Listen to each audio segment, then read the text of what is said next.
semua. Assalamualaikum warahmatullahi wabarakatuh. Salam sejahtera untuk kita semua. Shalom.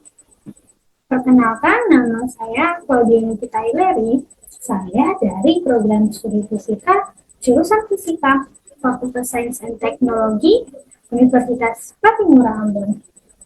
Nah, saat ini kita akan belajar bersama-sama tentang spektroskopi IR atau spektroskopi inframerah. Nah, teman-teman tahu nggak apa itu spektroskopi IR? Apa sih spektroskopi IR itu? Dan untuk menganalisis suatu senyawa kimia, instrumen spektroskopi apa sih yang kita gunakan? Nah, untuk lebih memahaminya, ayo kita mulai teman-teman.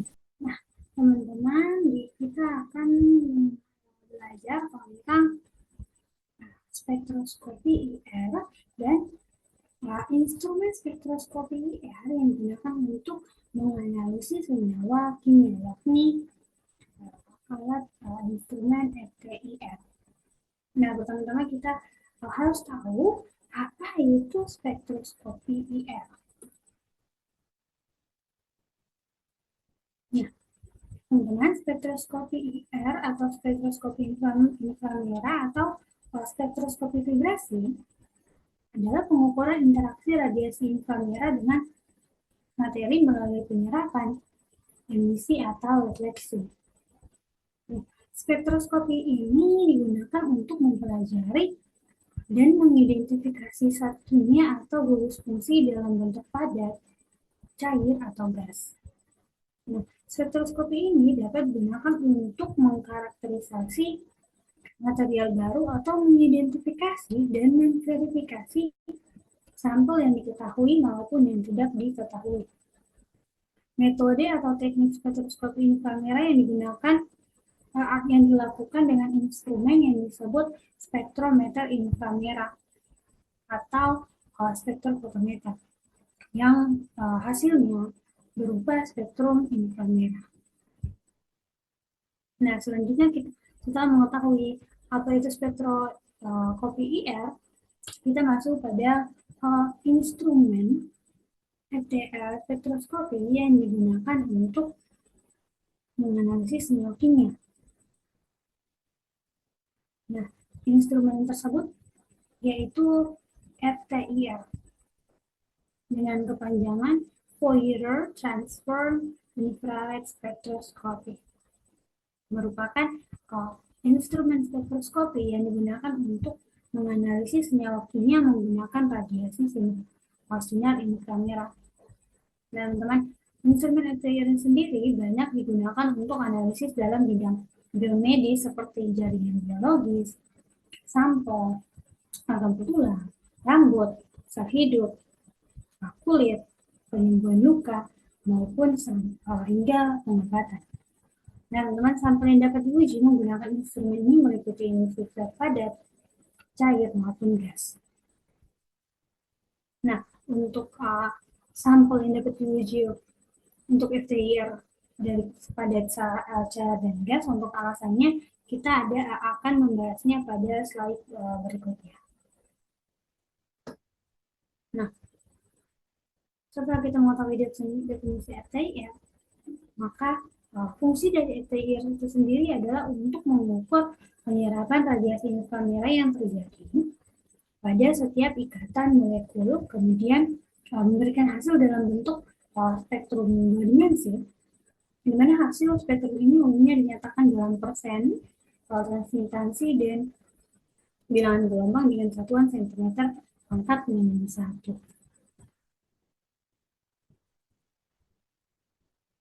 Nah, kemudian bagian-bagian dari instrumen FTIR. Yang pertama, sumber radiasi inframerah.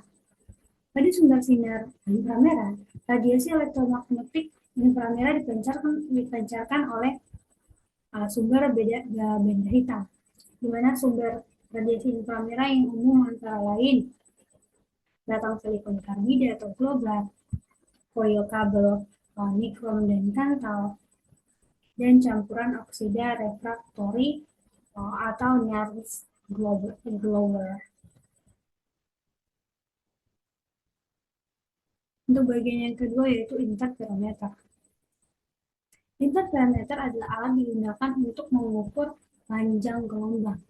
Alat ini terdiri dari beam splitter, cermin statis atau diam ini teman-teman, dan cermin bergerak. Nah, beam splitter atau pemecar radiasi terbuat dari material khusus yang mentransmisikan separuh radiasi datang dan merefleksikan separuh yang lain. Satu bagian dari radiasi ditransmisikan melalui beam splitter ke cermin statis, dan sebagian lagi direfleksikan ke cermin bergerak. Kedua cermin merefleksikan balik radiasi ke beam splitter, sehingga mengalami interferensi dan menghasilkan interferogram. Nah, untuk bagian ketiga yaitu detektor. Nah, memang terdapat dua macam detektor inframerah, yaitu detektor panas dan detektor fotonik.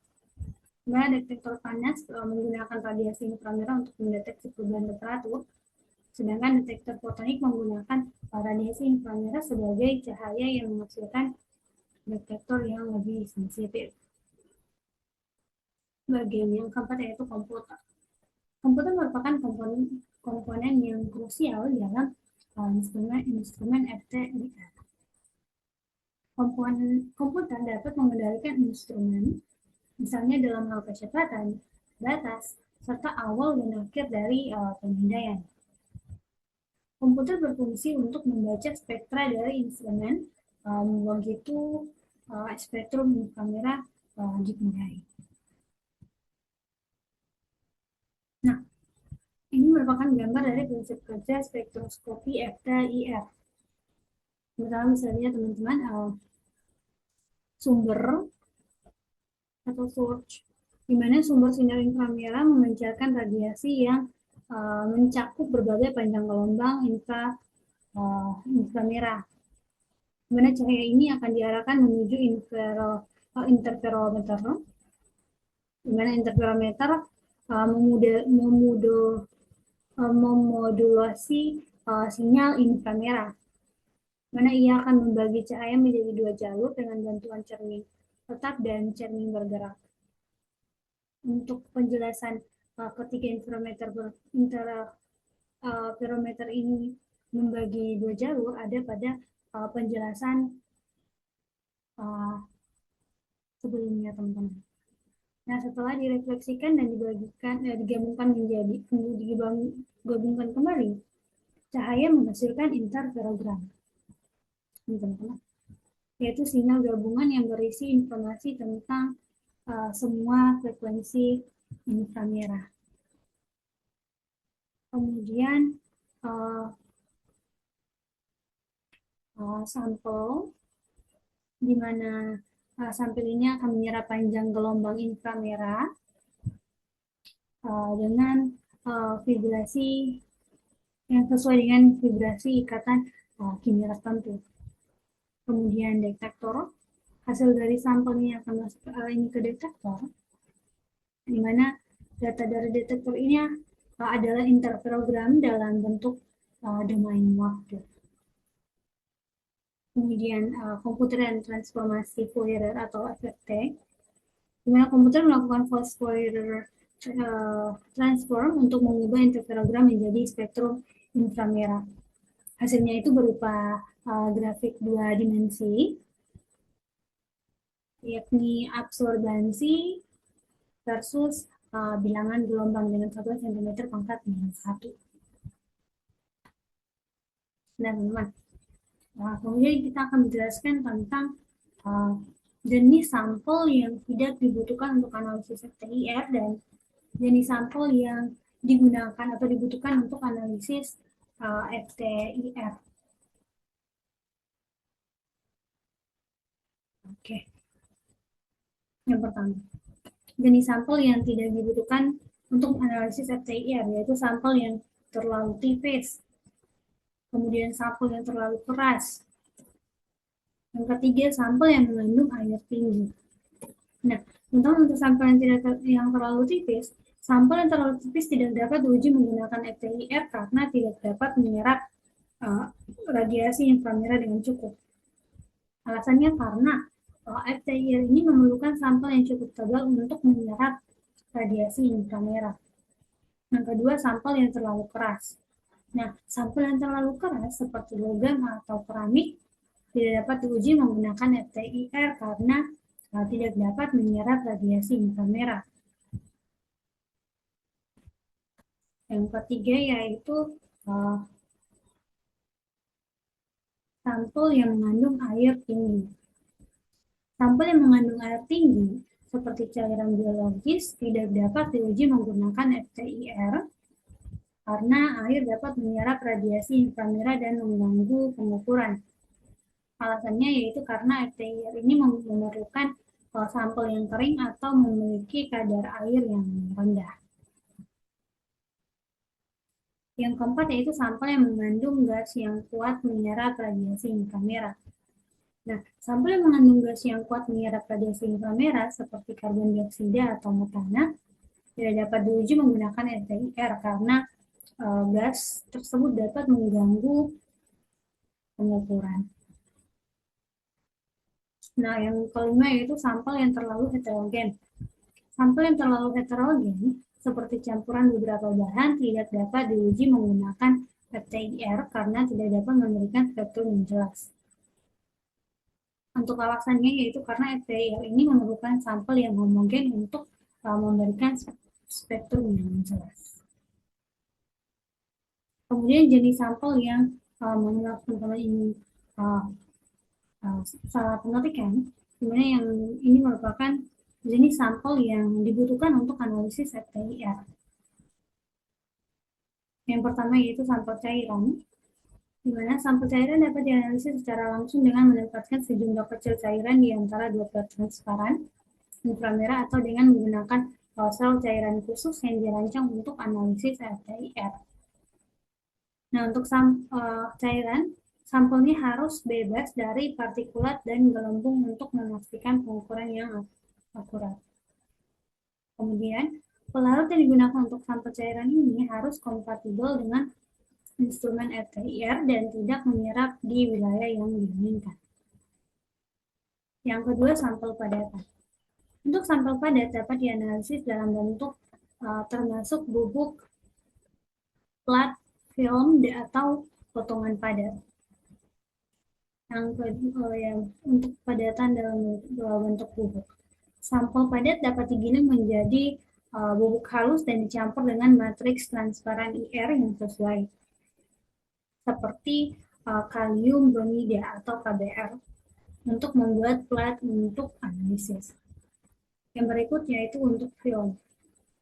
Film tipis atau pelapis dapat dianalisis secara langsung dengan menempatkannya dalam instrumen FTIR. Film polimer tipis atau pita perekat adalah contoh film padat yang dapat dianalisis dengan cara ini. Yang berikutnya yaitu potongan padat. Bahan padat dalam jumlah besar dapat dianalisis dengan menekannya menjadi plat atau cakram menggunakan alat pres hidrolik. Kemudian sampel semi padat atau kental. Nah, sampel semi padat atau kental seperti pasta, gel atau krim dapat disebarkan tipis pada plat atau film transparan IR untuk dianalisis. Kemudian polimer dan plastik. Polimer dan plastik dapat dianalisis dalam berbagai bentuk termasuk plat, film, potongan cetakan atau serat dan metode persiapan sebelum analisis FTIR. Kemudian yaitu sampel artefak dan benda warisan budaya. Untuk analisis artefak dan benda warisan budaya, sampel dapat diperoleh secara non-destruktif menggunakan teknik refleksi atau transmisi untuk menilai komposisi pigmen, pelapis, atau bahan tersebut. Nah, kita masuk pada yang berikut yaitu kelebihan dan kekurangan dari FTIR. Yang pertama, kelebihan FTIR sendiri memiliki kecepatan analisis, sensitivitas yang tinggi, akurasi yang tinggi, analisisnya non-destruktif, kemampuan analisis berbagai jenis sampel, dan informasi struktur molekul. secara terperinci. Kemudian kekurangan dari instrumen FTIR. Yang pertama, interpretasi spektrum yang kompleks, tumpang tinggi dengan spektrum, adanya pengaruh air dalam sampel sehingga mengganggu analisis, kemudian keterbatasan dalam identifikasi struktur detailnya, kemudian biaya alat FTIR yang mahal. Slide berikut ini merupakan aplikasi dari spektrum dari instrumen FTIR dalam uh, untuk menunjukkan keberadaan suatu gugus fungsi.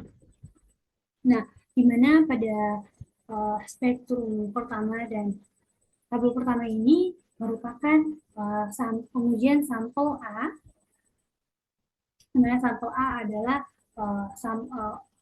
sampel untuk oli organik, dan untuk sampel B untuk slide berikutnya yaitu sampel oli anorganik, di mana jarak di sini jarak yang digunakan yaitu dalam 15 km.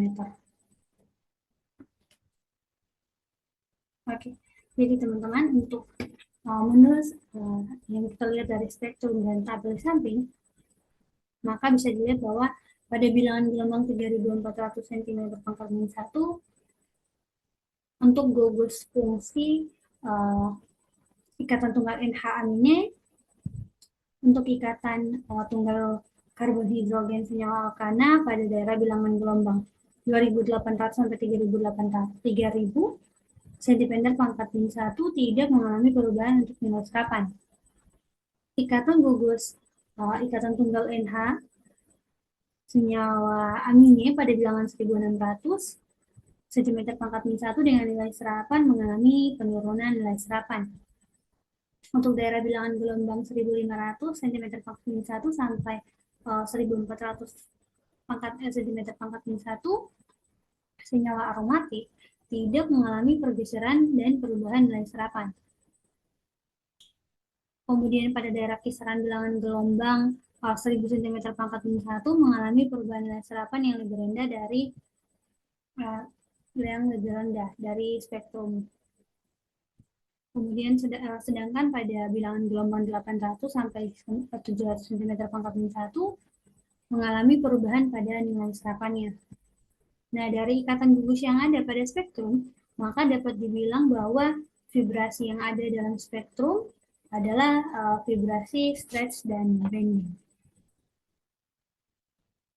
Kemudian untuk sampel B oli anorganik, dari spektrum dan tabel bisa menunjukkan bahwa daerah bilangan gelombang 3400 cm pangkat minus 1 untuk ikatan tunggal NH aminnya dengan nilai serapan menurun, mengalami pergeseran ke nilai bilangan gelombang 3000 cm pangkat minus 1 dengan nilai serapannya 1,90, ikatan gugus ikatan tunggal CH dengan senyawa alkana bilangan gelombang mengalami pergeseran dari 2800 cm pangkat minus 1 sampai 3000 pangkat minus 1 menjadi 2800 cm pangkat minus 1 dengan nilai serapan yang mengalami penurunan.